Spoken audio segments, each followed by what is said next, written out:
नमस्कार मित्रांनो, आज आपण एका अशा व्यवसायाबद्दल बोलणार आहोत जो भारतामध्ये खूप वर्षापासून चालत आलेला आहे आणि आजही त्याची मागणी कमी झालेली नाही। हा व्यवसाय म्हणजे लस्सी बनवण्याचा व्यवसाय। उन्हाळा आला की थंड पेयांची मागणी खूप वाढते। लोकांना थंड, नैसर्गिक आणि पचनाला हलकी पेये आवडतात। अशा वेळी लस्सी हा एक खूप लोकप्रिय पर्याय असतो। पण आजकाल लस्सी फक्त उन्हाळ्यातच नाही तर वर्षभर विकली जाते, कारण आता बाजारात वेगवेगळ्या फ्लेवर्सची लस्सी मिळते, जसे की mango lassi, strawberry lassi, dry fruit lassi, केशर लस्सी अशा अनेक प्रकारांमुळे लोकांना नवीन चव अनुभवायला मिळते। आजच्या व्हिडिओमध्ये आपण सोप्या भाषेत समजून घेणार आहोत की लस्सीचा छोटा व्यवसाय कसा सुरू करता येतो, कोण सुरू करू शकतो, कोणकोणत्या प्रकारच्या लस्सी बनवता येतात आणि ग्राहक कसे मिळवायचे। सगळ्यात आधी एक गोष्ट समजून घेऊया, लस्सीचा व्यवसाय सुरू करण्यासाठी मोठा कारखाना असणे आवश्यक नाही। हा व्यवसाय घरातून छोट्या स्तरावरही सुरू करता येतो। अनेक लोक सुरुवात लहान फूड स्टॉल पासून करतात आणि नंतर हळूहळू त्याचा विस्तार करतात। हा व्यवसाय कोण करू शकतो?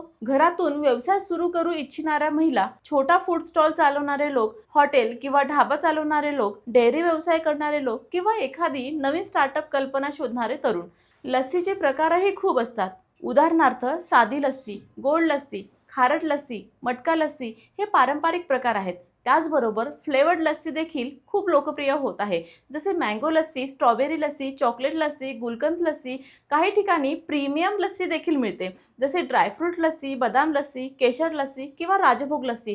काही जण वेगळे प्रयोग करून गुळाची लस्सी, मधाची लस्सी किंवा शुगर फ्री लस्सी देखील तयार करतात। लस्सी तयार करण्याची प्रक्रिया खूप कठीण नाही। सर्वप्रथम चांगल्या दर्जाचे दूध घेऊन तपासून दही तयार केले जाते। नंतर ते दही मिक्सर किंवा ब्लेंडर मध्ये चांगले फेटले जाते। त्यात साखर किंवा मीठ आणि लागणारे फ्लेवर्स घातला जातो। त्यानंतर तो व्यवस्थित ब्लेंड करून तयार लस्सी ग्राहकांना दिली जाते किंवा पॅक केली जाते। या सगळ्या प्रक्रियेत स्वच्छता खूप महत्त्वाची असते, कारण फूड व्यवसायात ग्राहकांचा विश्वास सर्वात महत्त्वाचा असतो। जर तुम्ही हा व्यवसाय छोट्या स्तरावर सुरू करत असाल तर फार मोठी यंत्रणा लागत नाही। सुरुवातीला मिक्सर किंवा ब्लेंडर, स्टीलची भांडी, मोजमाप कप, रेफ्रिजरेटर आणि स्टोरेज कंटेनर इतकी साधने पुरेशी असतात। ग्राहकांना देण्यासाठी ग्लास किंवा मटका देखील वापरता येतो। जर व्यवसाय मोठ्या स्तरावर करायचा असेल तर lassi mixing machine, packaging machine आणि कूलिंग स्टोरेज यासारखी साधने वापरली जातात। त्यामुळे उत्पादन जास्त प्रमाणात आणि लवकर तयार करता येते। आजकाल पॅकेजिंगलाही खूप महत्त्व आहे।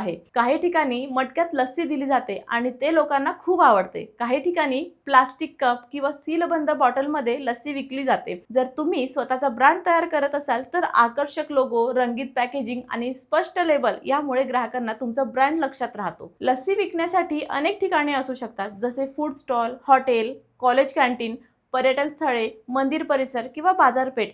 उन्हाळ्यात सार्वजनिक ठिकाणी किंवा गर्दीच्या भागात लस्सीचा स्टॉल खूप चांगला चालू शकतो। ग्राहक आकर्षित करण्यासाठी काही गोष्टी महत्त्वाच्या असतात, जसे स्वच्छता, चांगली चव, वेगवेगळे फ्लेवर्स आणि आकर्षक सर्विंग। अनेक ठिकाणी मटका लस्सी खूप प्रसिद्ध असते, कारण त्यात पारंपरिक फील येतो। आजच्या काळात सोशल मीडियामुळेही व्यवसाय वाढवता येतो। जर तुम्ही इंस्टाग्राम, फेसबुक किंवा गुगल मॅपवर तुमच्या दुकानाची माहिती टाकली तर लोकांना तुमचा व्यवसाय सहज सापडू शकतो। काही जण फूड डिलिव्हरी ॲप्सचा देखील वापर करतात। फूड व्यवसाय सुरू करताना काही गोष्टी लक्षात ठेवणे महत्त्वाचे आहे। स्वच्छता पाळणे, दर्जेदार कच्चा माल वापरणे, ग्राहकांचा अभिप्राय ऐकणे आणि स्थानिक नियमांनुसार आवश्यक परवाने घेणे या गोष्टी महत्त्वाच्या असतात। मित्रांनो, लस्सी हे भारतातील पारंपरिक पेय आहे आणि आजच्या काळात ते एक चांगली व्यवसाय संधी देखील ठरू शकते। योग्य नियोजन, चांगली गुणवत्ता आणि ग्राहकांशी चांगले संबंध ठेवले तर हा व्यवसाय हळूहळू वाढतो। पण कोणताही व्यवसाय सुरू करण्यापूर्वी स्वतः अभ्यास करणे आणि स्थानिक बाजार समजून घेणे खूप महत्त्वाचे असते। जर तुम्हाला असेच छोटे व्यवसाय, फूड बिझनेस किंवा नवीन स्टार्टअप कल्पनांबद्दल माहिती हवी असेल तर व्हिडिओला लाईक करा, आपल्या मित्रांबरोबर शेअर करा आणि चॅनलला सबस्क्राईब करा।